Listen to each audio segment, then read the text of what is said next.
குறைந்த விலை, நிறைந்த தரம். தங்கள் தேவைகள் அனைத்தும் ஒரே இடத்தில். Jayachandran. GT Holidays, South India's #1 travel brand.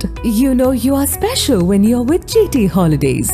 பழைய நகையை கொடுத்து வைட் 11 மந்த்ஸ்ல அதே எடைக்கு புது நகையை எடுத்துக்கோங்க. எக்ஸ்ட்ராவா ₹1 தர வேண்டாம். Magic volt gold exchange. 2024 நாடாளுமன்ற தேர்தலில் டிடிவி தினகரனின் அமமுகவும் ஓ பன்னீர்செல்வத்தின் அதிமுக தொண்டர்கள் உரிமை மீட்பு குழுவும் பாஜக தலைமையிலான தேசிய ஜனநாயக கூட்டணியில் இடம்பெற்றது. ஆனால் கூட்டணியில் இருந்து விலகிய அதிமுகவும் பாஜக கூட்டணி கட்சிகளும் ஒரு இடத்தில் கூட வெற்றி பெற முடியாமல் அதல பாதாளத்திற்கு சென்றனர். அந்த தேர்தலில் அதிமுக கூட்டணி பாஜக கூட்டணியை வாஷ் அவுட் செய்து 40 இடங்களையும் திமுக கூட்டணியே வென்றது. இதனிடையே அடுத்த ஆண்டு சட்டமன்ற தேர்தல் நடைபெற உள்ள நிலையில் அசுர பலத்துடன் இருக்கும் திமுகவை எதிர்கொள்வதற்காக அதிமுகவும் பாஜகவும் மீண்டும் கூட்டணி அமைத்துள்ளன. நாடாளுமன்ற தேர்தல் தோல்விக்கு பிறகு அதிமுகவில் பிரிந்துள்ள அணிகளை இணைக்க வேண்டும் என்று பாஜக முடிவு செய்தது. இதற்காக பாஜக பல்வேறு வகைகளிலும் முயற்சிகள் மேற்கொண்டது. ஆனால் எடப்பாடி பழனிசாமி தரப்பு அதிமுக அணிகள் இணைப்பு சாத்தியம் இல்லை என்பதில் பிடிவாதமாக இருந்து வருகிறது. எடப்பாடி பழனிசாமியின் நெருக்கடியால் தேசிய ஜனநாயக கூட்டணியில் அங்கம் வகிக்கும் ஓ பன்னீர்செல்வத்தையும் டிடிவி தினகரனையும் பாஜக தலைமை கண்டுகொள்ளாமல் இருந்து வந்ததாக கூறப்படுகிறது. இருந்தபோதிலும் பாஜகவுடன் நெருக்கம் காட்டி வந்த ஓபிஎஸ் திடீரென பாஜக கூட்டணியில் இருந்து விலகுவதாக அறிவித்தார். அப்போது கூட டிடிவி தினகரன் ஓ பன்னீர்செல்வத்தை பாஜக தலைமை சமாதானப்படுத்தும் முயற்சியில் ஈடுபட்டது. எனினும் சில நாட்களாக டிடிவி தினகரனின் பேச்சு பாஜகவுடன் அதிருப்தியில் இருப்பதாகவே தெரிந்தது.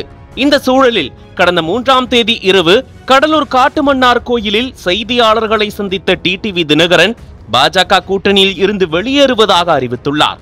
அப்போது பேசிய அவர், இந்த தேர்தலில் அதிமுக தொண்டர்கள் ஓரணியில் ஒன்று திரண்டு சரியான முதல்வர் வேட்பாளரை தருவார்கள் என்று நாங்கள் பொறுமையுடன் காத்திருந்தோம். ஆனால் அவர்கள் துரோகத்தை தூக்கி தலையில் வைத்துக் கொண்டு ஊர் ஊராக திரிவதை பார்த்தால் அதற்கான வழியும் இல்லை, அவர்கள் திருந்துவதற்கு வாய்ப்பும் இல்லை என்பது புரிந்தது.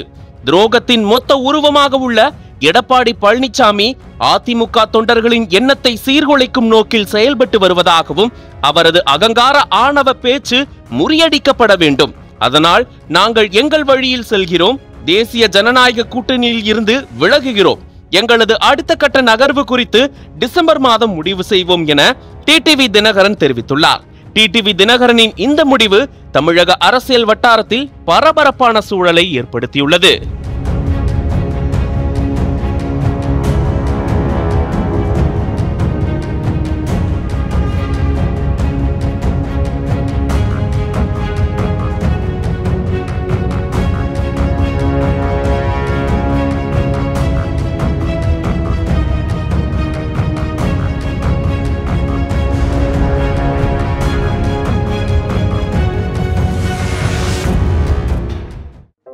நக்கீரன் டிவிக்கு சப்ஸ்கிரைப் செய்யுங்கள்.